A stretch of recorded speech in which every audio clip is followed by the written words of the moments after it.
Hey there! Today we are up north, and that means a lot of different things to a lot of different people. But for us, today that means we're going to be biking on the Paul Bunyan State Trail with Park Ranger Pete Harrison and our artist Biff Ulm, and that crew over there.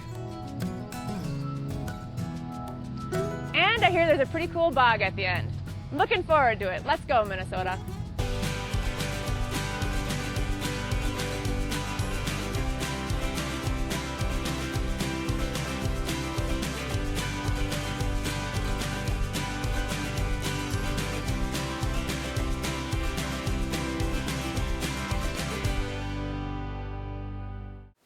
Funding for this program is provided in part by the Minnesota Arts and Cultural Heritage Fund and the citizens of Minnesota.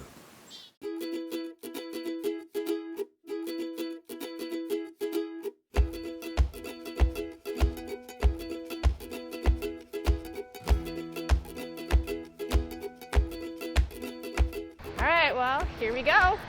We're on our way. We're leaving the little bustling town of Bemidji, and we're heading out on the trail. It's pretty hot and sticky out today, and I think cotton for a t-shirt was maybe not the best choice, but we'll see. It's nice to feel the breeze right now. How's it going, Pete? Doing good. Good. Good start to our ride.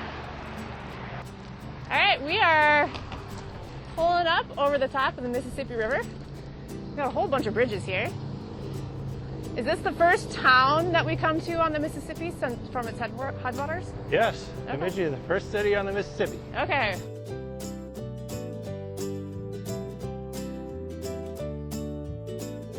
Pete, tell me where we're at right now. Well, we are on the inlet to the of the Mississippi to Lake Bemidji. So we have Lake Irving over here to our south, Okay. and Lake Bemidji here to our north. Okay. There's a lot of traffic right here. What's up with that? It's a city. There's traffic. Okay. There's people going everywhere. Okay, so, but we're biking to a state park. So, where, like, how far is the state park from the city? Well, it depends on which way you go. The direction we're going, we're going to be about 10 miles away. So it's going to be a nice casual ride and take us a good couple hours probably to get there. Okay.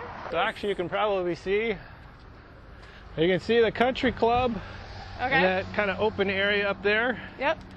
And then to the east of that, there's Rocky Point, which is the highest point on Lake Bemidji, part of the state park. Okay. Very nice. So wait, what's Rocky Point? It's Okay. a high point on the lake. Okay. It's actually a glacial moraine that was caused by the recession of the glaciers back many thousands of years ago. So were these lakes actually caused by Paul Bunyan or glaciers then? I guess that's up to interpretation. Nice. All right, cool. There's our crew. So far, so good. All right. We're gonna carry on. Is this our speed limit right here? Is this like 10 miles an hour? Really? Oh, wow. This is gonna be challenging. I want to go faster. Hi. Probably the cyclist that I'm always most nervous with is anyone who's a triathlete. Oh, because they're really They're gung-ho. just lone dogs, and Yeah. it's like they're racers. They're in it to win it. Yeah.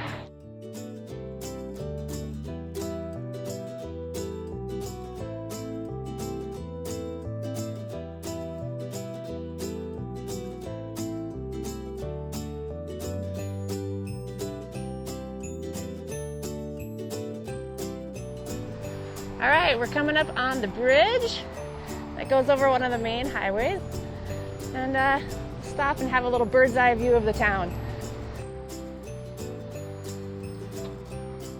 So tell me, Pete, where are we right now? Well, we're on the 197 overpass going over State Highway 197, Okay, and we're venturing on our way now on the Paul Bunyan State Trail. okay, So if we went that way, we can go 123 miles to Crow Wing State Park. okay. Or if we want to go this way, which is what we'll do, we'll take this north up to Lake Bemidji State Park and get on the east side of Lake Bemidji. Very nice. Yeah.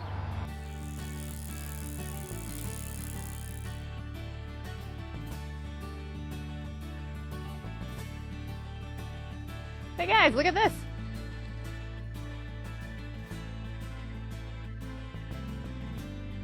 That wasn't feeding or anything. What are we looking at? Well, this is kind of the leftover of some of the lumber companies back at the turn of the century. As you can imagine, this was all a lot of virgin pine around the Bemidji area. So they set up lumber mills on the south side of the lake here to help process the lumber, the wood as it came off the land.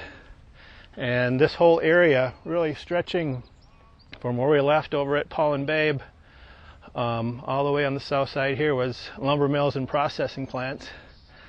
So it's a big change since back then. Yeah, because so lumber use probably was like one of the main industries here, right, back in the day? Correct, yeah. Okay. Yeah, and there's sections of Lake Bemidji State Park that were set aside to keep some of that old growth pine intact, keep it from being harvested so that future generations can enjoy it. Very nice. Can't resist the urge to explore. I would go through there except for there's a giant spider web right there. Look, here's a ancient picnic table, a relic of the past. Yeah, a little bit of graffiti. Actually, it'd be a good swimming spot. Oh wow! You could, yeah. You could glide in. So yeah, we were Wikipediaing Paul Bunyan this morning during breakfast, and we're reading how he basically comes from the folklore of loggers, the American logger. Correct, yep. Yeah, I didn't realize that he's nationwide. But the only true Paul Bunyan is Bemidji. Portland, yeah. Apparently the most popular statue of him is in Portland. I saw him in Idaho on a billboard. Really? Yeah. You're like, what is he doing Yeah, here? exactly. Go home. He was so far from home. That's so funny. He's a big guy though, he travels fast.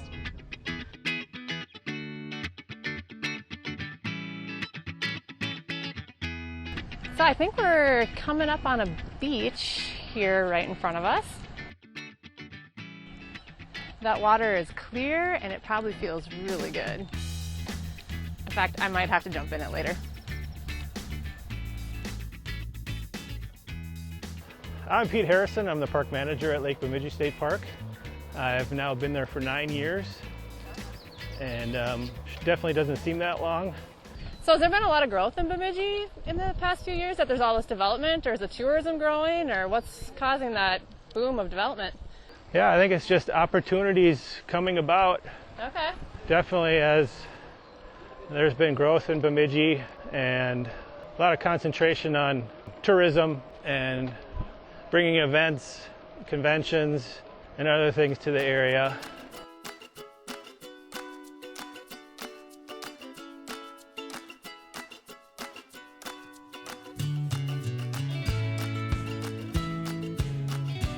Tell me a little bit about the ecology of the state park. Well, the main focus and kind of the highlight for everybody at Lake Bemidji State Park is our bog boardwalk. Okay.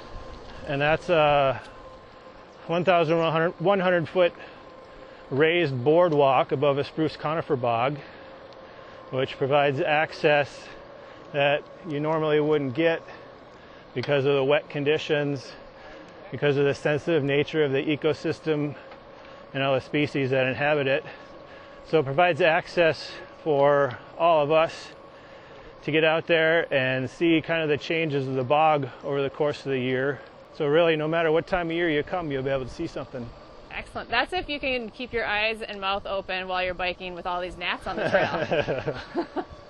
I'm never going to guarantee a bug-free experience, because I know once I do that, yeah, that seems like a bad idea. It'll be a bad year. Minnesota is home to several species of owls. We're not going to see them out right now because they're nocturnal. But Clarissa Schrooten of Oxbow Park and Zollman Zoo is lucky enough to know one personally. Check it out.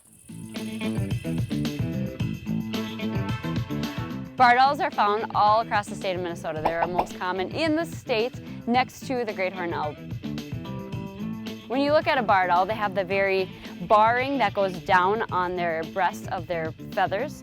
and that's where they get the name the barred owl.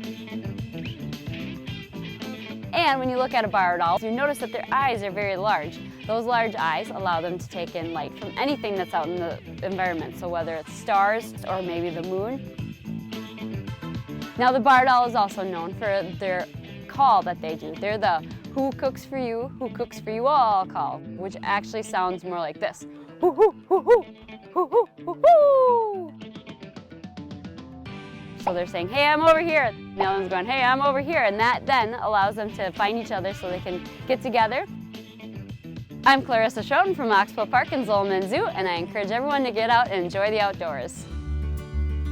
All right, we're coming up on another bridge. I believe this is the outlet of the Mississippi from Lake Bemidji.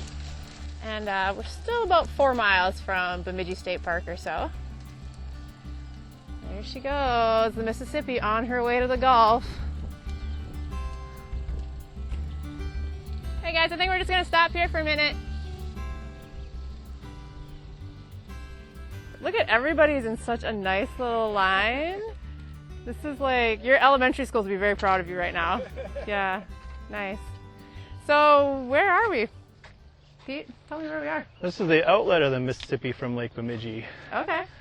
So there's the big lake. Oh, hey, check out this. We've got some Kayakers. paddlers coming. Next up, kayaking. That looks refreshing. Some folks do tube along the river. I'm not sure if it's above or below that power dam. Both. Okay. Yeah. Okay. Well, Brenda, if you look hard enough, Yeah. downstream, Uh-huh. you can see the most northern point on Mississippi River. Oh, really? Yep. Oh, neat. That's a new. From there, it's going to flow south and east. Okay.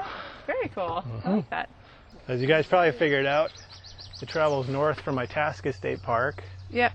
to Lake Bemidji. And as it exits out the east side of Lake Bemidji, it actually travels a little bit farther north. Okay. And then from there, it bends south and eastward Okay. on its voyage. Yes. All the way to the mighty Gulf. Yeah.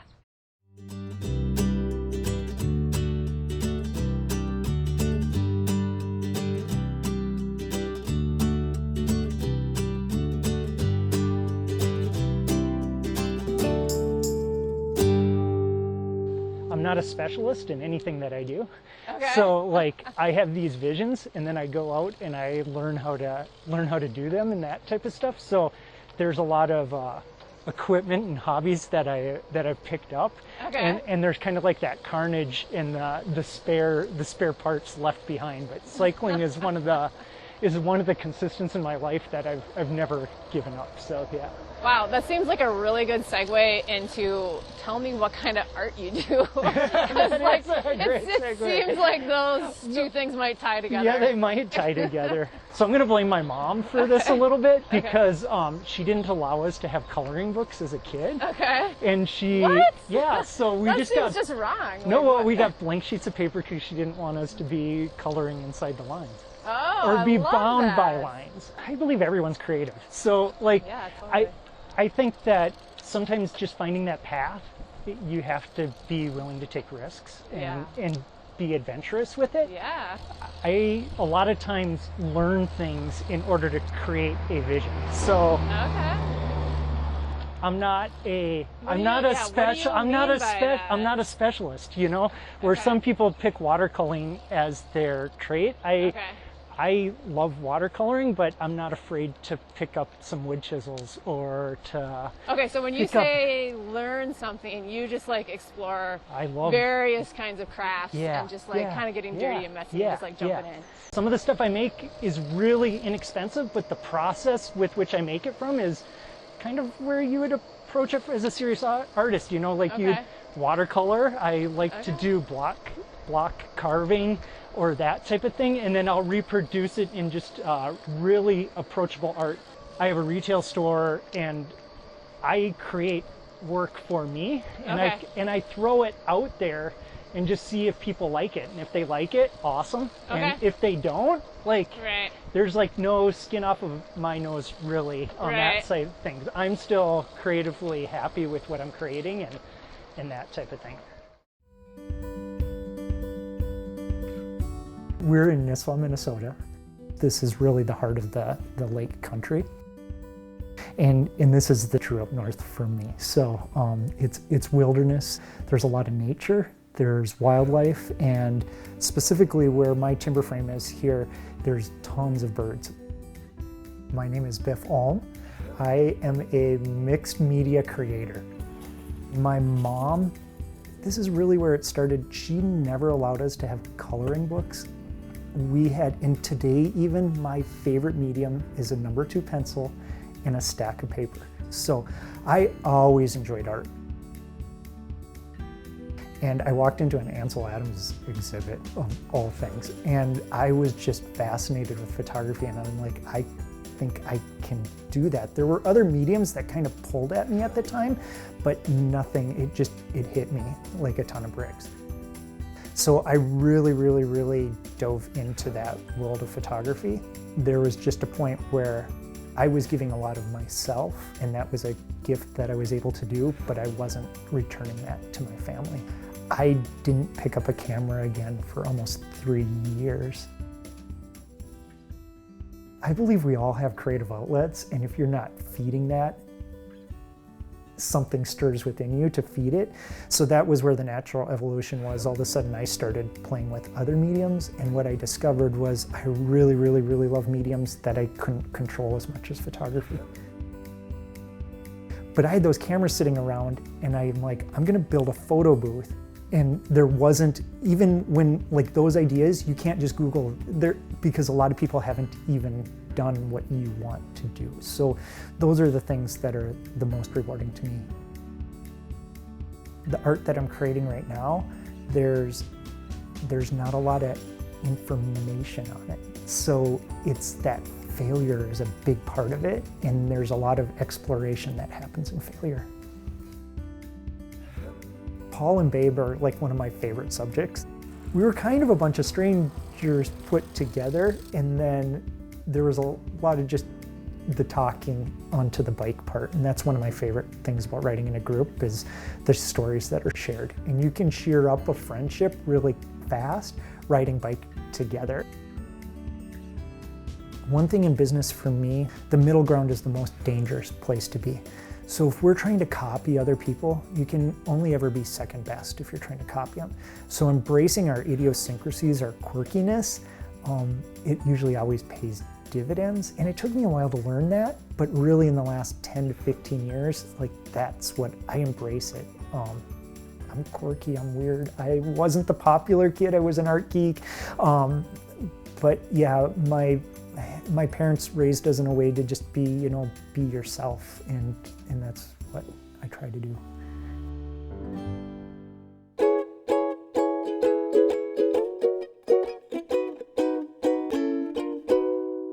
We are off our bikes, and our reward for biking the trail is dipping our toes on this very lovely, expansive beach that we have in front of us here at Bemidji State Park.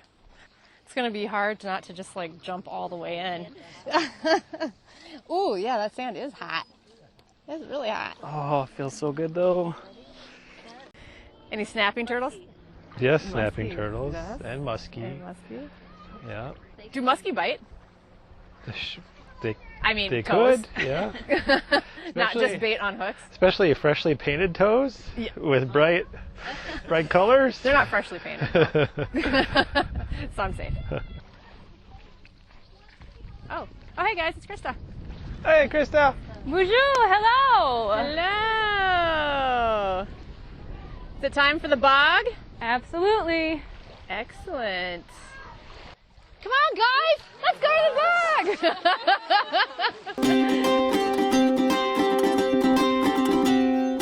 All right, we're on our way to the bog.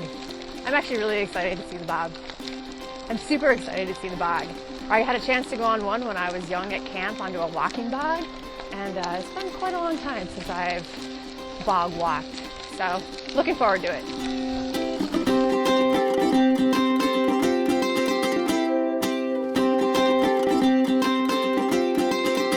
Christa, where are we right now?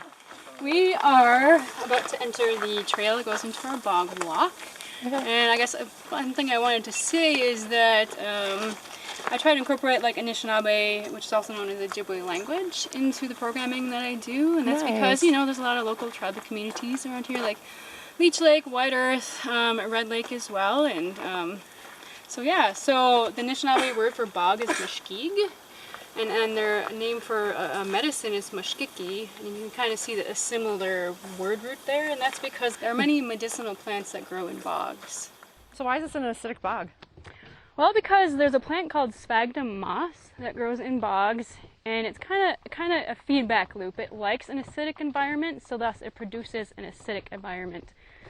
And what sphagnum moss does is it takes up magnesium and calcium from the soil and the water around it, and it releases hydrogen. And hydrogen will then thus mix with the water and produce an acid. Okay. So tell me again, how is that different than a swamp? Well, have you ever walked by a swamp and smelled it? Yeah. Yeah, so in a swamp, plant material is actually decaying. Okay. But in bogs, plant material doesn't actually decay very quickly at all. Okay. Because it's low acidity and low oxygen. And so bacteria don't have that oxygen they need in order to decompose the plant material. Wow, yeah, that's really fascinating. Actually, I had no idea. So this, the pitcher plant, also known as frog leggings, and also a makaki widasan, which means frog's leggings, which is a cute word. This is actually one of the carnivorous plants that grows in bogs. The reason it's carnivorous is because there's so low nutrients in the bog that it needs to absorb nutrients from insects in order to produce seeds and flowers. And what happens is that in these little pitchers, they collect rainwater, and an insect will fall in there, get stuck, and that leaf will produce a digestive acid to digest that insect to get the minerals out of it. So there are two tree species that grow very well in bogs. Okay. This one here, this is black spruce. Okay. It has the very short needles on it. You will always see those in bogs. Okay. And then the other one, there's a baby one right here. This is the tamarack. This is the only deciduous conifer that we have in Minnesota. It actually loses its needles every single year. Okay. And they turn, in the fall, they turn this gorgeous bright golden yellow color. Cool. There's not many berries that are ready yet, but this is a dewberry. These are actually, they bloom in kind of mid-spring, and so they're all ready to go. Oh, I can't get that if you can get that. Oh, yep. Those are edible. There's blueberries out here. They're not quite ready yet. They're kind of late this year. Okay. Right before we got on the trail, there's blackberries, there's some raspberries. It's kind of exciting.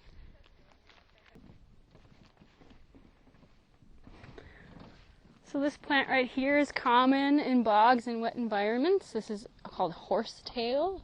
Okay. It's actually a very ancient plant. It was actually around when the dinosaurs were here. And they actually were as tall as pine trees, so you can imagine a forest of horsetails. That'd be pretty fascinating. That would be. And it's kind of interesting. Each of these little pieces can actually be pulled apart. Okay. I remember actually doing that when I was a kid at my grandfather's house. Huh.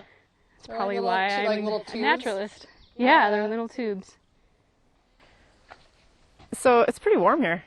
It is very warm. Actually, the temperature underneath the bog is actually much cooler than the air is. And at the end here, we have a thermometer that will actually tell us what that difference is. Okay. And actually, bogs kind of act like refrigerators. And over in Ireland, they found like old clay pots filled with butter buried in the bogs. And so that's how people used to refrigerate their things in Ireland. Oh, very cool. Mm-hmm. Right here is our other carnivorous plant. This is the sundew, right out here. Like the little berries on it? Little guy right here. It's actually leaves. Oh, right there. Those leaves have sticky spikes on them, and then so when an insect lands on it, it gets stuck.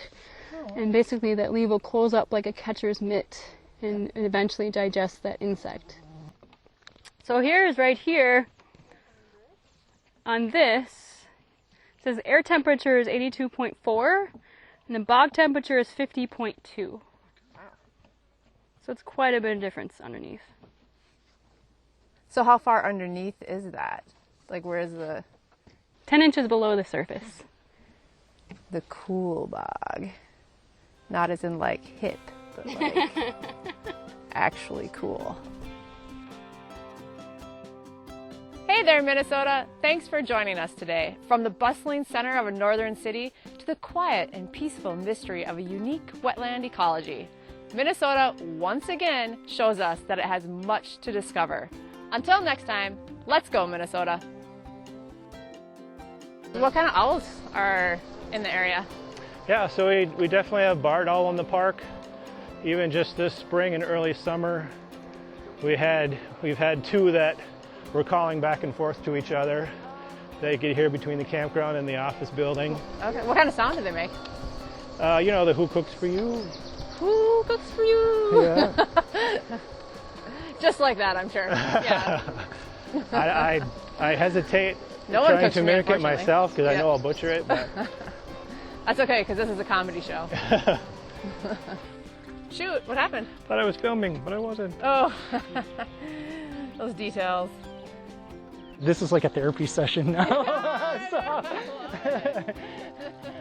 So my parents were, I say this lovingly, but they were truly hippies. Okay. So there are pictures of me as a young kid with Maharishi.